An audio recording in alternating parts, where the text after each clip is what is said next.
প্রতি বছর বসন্তের দোল পূর্ণিমার দিন মা মঙ্গলচণ্ডীর পুজো ও মহোৎসব হয় আমাদের এখানে। সাধারণত প্রতি মঙ্গলবারই পুজো হয়, আর অনেক দূর থেকে মানুষ আসে মায়ের দর্শন ও প্রসাদ গ্রহণের জন্য। আমাদের এলাকায় দোলের এই 2 দিন সকল মানুষ বিশেষ ও আনন্দঘন মুহূর্তের সাথেই কাটায়। প্রথম দিন মায়ের পুজো আর উৎসবেই কেটে যায়, আর দ্বিতীয় দিন বসন্ত উৎসব ও রং খেলায় কাটে।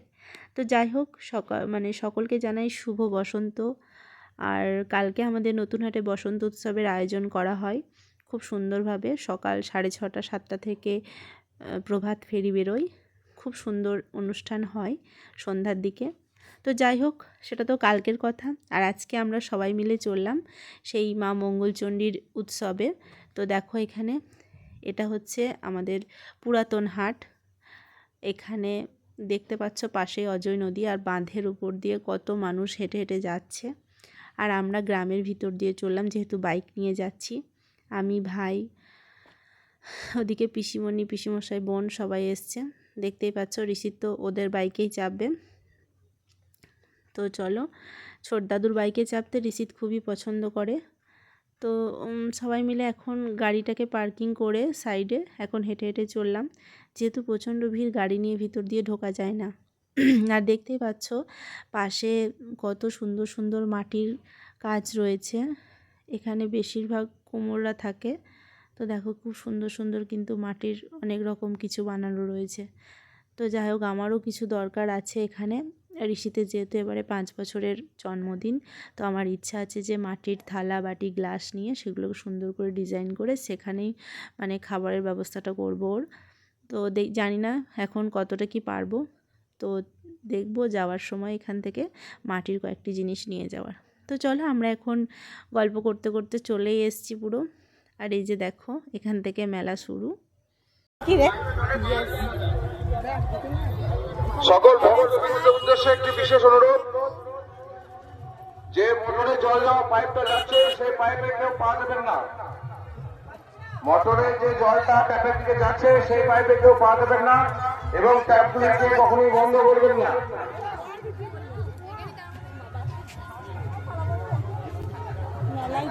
মেলায় জিলিপি খাবারের দোকান, তারপর তো ভিতরে মন্দিরের 2 পাশে একদিকে অনেক রকমের মিষ্টি বাউল গানের অনুষ্ঠান হয়, একদিকে কীর্তন চলে, আর চারিদিকে বাদাম ভাজা, পাঁপড় ভাজা, বেলুন, নানা রকমের আইসক্রিমের দোকান।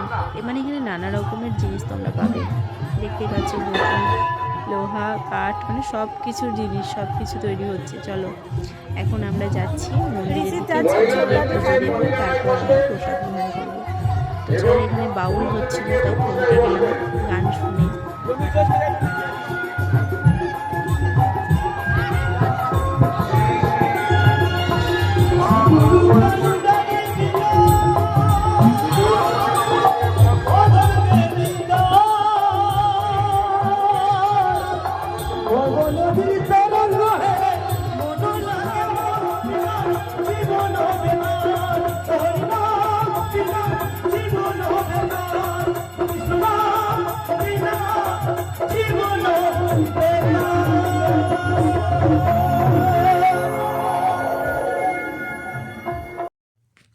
এই মেলায় এত ভিড়ের মধ্যেও একটা বিষয় দৃষ্টি আকর্ষণ করেছে, এই যে বয়স্ক ভদ্রলোকটা এখানে বসে বসে দেখো কীরকম গীতা পাঠ করছে।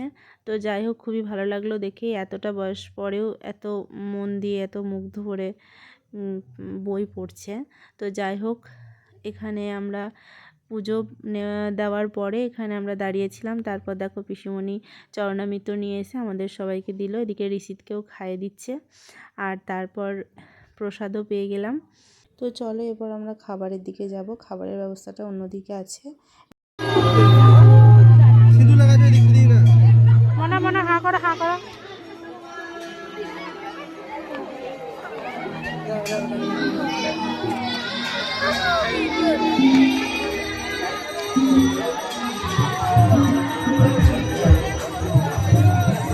দাদু দাদু দাদু দাদুকে নিয়ে চলে অপেক্ষার পর এতক্ষণে লাইন পেয়েছি, অবশ্যই বসেছি। খুবই সুন্দর প্রসাদ গ্রহণ করলাম। তো আমাদের মেলা ঘোরা, প্রসাদ পাওয়া সবই কমপ্লিট, আর এখন বাড়ি ফিরবো। দেখো তোমাদের বলছিলাম ঋষিদের জন্য মাটির থালা বাটি গ্লাস নেব, তো আমাদের নেওয়া হয়ে গেছে। আর চলো আজকে ব্লগটা এখানেই এন্ড করছি।